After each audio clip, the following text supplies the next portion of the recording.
皆さんごきげんよう、上川薫です。今回取り上げる話題はかなり軽いです。安倍晋三首相とムン・ジェイン大統領が面談を行ったということがニュースになっているので、そのことについて取り上げていきましょう。一番最初にもう軽いと言ってしまった理由はたった一つです。それは面談時間が非常に短かったということです。時間が長ければいろいろなことを話し合っていたんだろうなということがわかるわけですが、時間が短ければその分だけその内容というものは非常に限られているものになります。時間が短ければ当然のようにしてその話す内容というものも非常に限られてきます。そこには捏造などは非常に難しいでしょう。面談の中において安倍晋三首相がこのようなことを言ったのだ。いやいやそんなことは言っていないというような言った言わない論争というものがほとんど起こりようがありません。それでは安倍晋三首相がムン・ジェイン大統領と会ってどのような会話をしたのかといったニュースについて見ていきましょう。それではニュースをお聞きください。中央日報より、ムン・ジェイン大統領安倍首相4ヶ月ぶり11分間の単独歓談。青瓦台友好的真摯な雰囲気。ムン・ジェイン大統領が4日、ASEAN 関連の首脳会議が開催されているタイ・バンコクで安倍晋三首相と会い、11分間の単独歓談を行った。両首脳はこの日、ノボテル・バンコク・インパクトで開催された ASEAN プラス3首脳会議を控え、通訳だけを同行させて、現地時間の午前8時35分から8時46分まで対話した。青瓦台のコ・ミンジョン報道官は、ムン・ジェイン大統領と安倍首相は非常に友好的で真摯な雰囲気の中で歓談を続けたとし、ムン・ジェイン大統領はインドネシア、ベトナム、カンボジア、ラオス、ミャンマーの首長と歓談をした後、遅れて到着した安倍首相を隣の席に迎えて単独歓談時間を持ったと明らかにした。両首脳は韓日関係が重要だという意見で一致し、韓日関係の懸案は対話で解決すべきだという原則を再確認したと故報道官は伝えた。また、両国外交部の公式チャンネルで進行中の協議を通じて、実質的な関係進展案が導き出されることを希望した。このほかムン・ジェイン大統領は、必要ならより高位級の協議をする案も検討してみようと提案し、安倍首相もあらゆる可能な方法を通じて解決案を模索する努力をしようと答えたと故報道官は伝えた。ムン・ジェイン大統領と安倍首相が対面したのは、6月の G20 首脳会議で8秒間の挨拶を交わして以来4ヶ月ぶり。ムン・ジェイン大統領の就任後、両首脳の会談は5回あったが、昨年9月の国連総会が最後だった。前日にバンコクに到着したムン・ジェイン大統領は夕食会で、安倍首相と会うと笑顔で握手をして挨拶を交わした。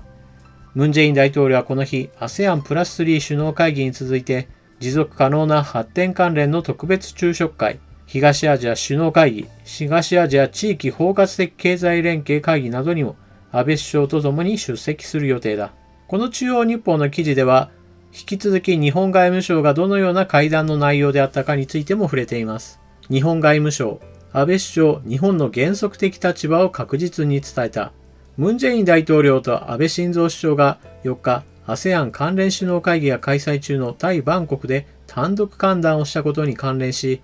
日本外務省は安倍首相がムン・ジェイン大統領に二国間問題に関する我が国の原則的立場を確実に伝えたと明らかにした。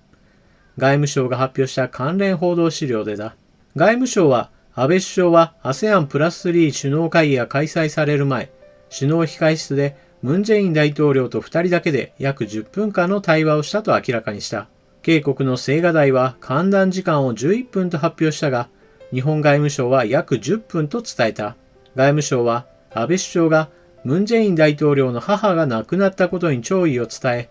天皇即位関連行事にイナギョン首相を派遣したことに謝意を伝えたとし、これに対し、ムン・ジェイン大統領は弔意に謝意を表し、天皇陛下の即位に対する祝意、イナギョン首相に対するもてなしへの謝意の表明があったと伝えた。ものすごく単純な話ですが、ムン・ジェイン大統領と日本の安倍晋三首相が話すときには、そこには通訳が入ります。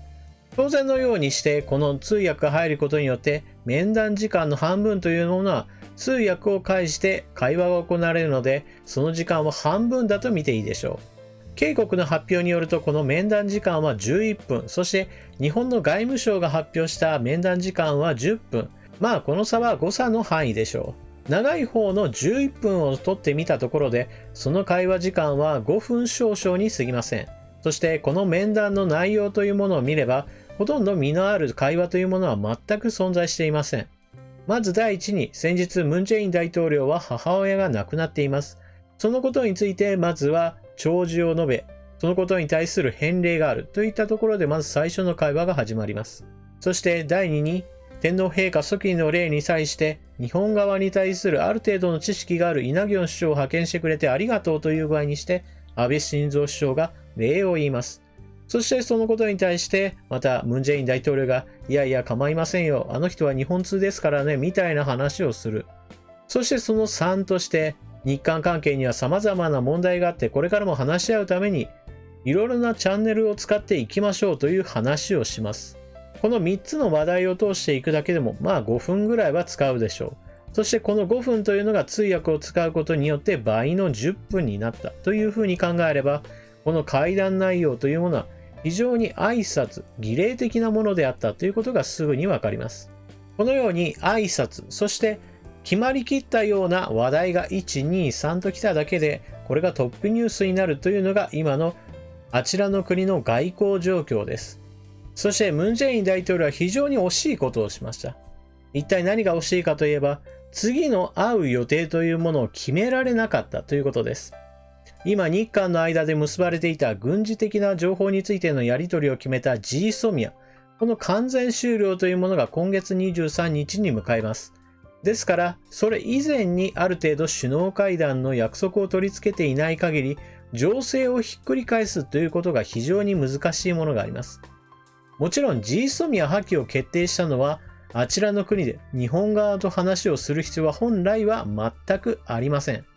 しかしあちらの国の言い分は、いや我々をホワイト国から除外したのは日本だ。この日本が悪いという前提があるから日本側と交渉してこの除外について撤回させなければ GSOMIA 破棄を撤回しないというかなり込み入った事情に自らを追い込んでしまっています。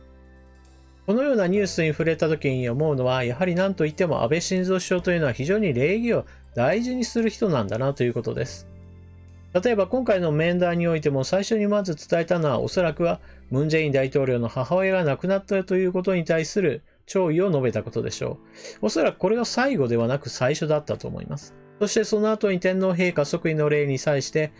イ・ナギョン首相がやってきて、そして親書を渡したことに対してもご苦労様でしたというようなことを伝えています。人によっては現在の日韓関係のことを考えると、そのような行いをすると相手方に対して何か間違ったメッセージを送ってしまうからやめた方がいいのではないかというような意見を見ることもあるのですが、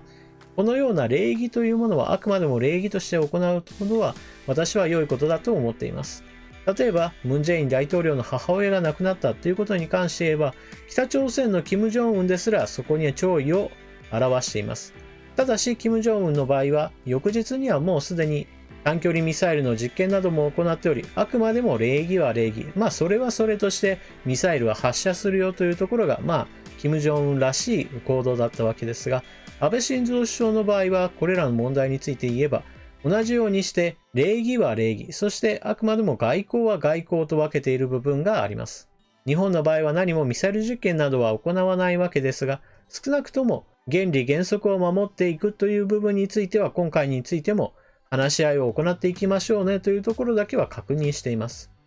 そしてこの話し合いを行っていきましょうねというところで合意をするというのは私は当たり前の出来事に過ぎないと思っています。例えばじゃあ話し合い以外で何で決めるかといって、じゃあ戦争しますかといえばそれは当然違うわけです。また同じようにしてじゃあ外交を断ちましょうというのもこれも全く意味のない話です。現在の状況でいきなり関係を断ってしまえばそれは相手国の意見を全て認めたと同意になってしまいます。国際関係においては相手の主張に対してしっかりと反論をするということが大事であり、いきなりそこで日本側の主張を一切やめてしまえば、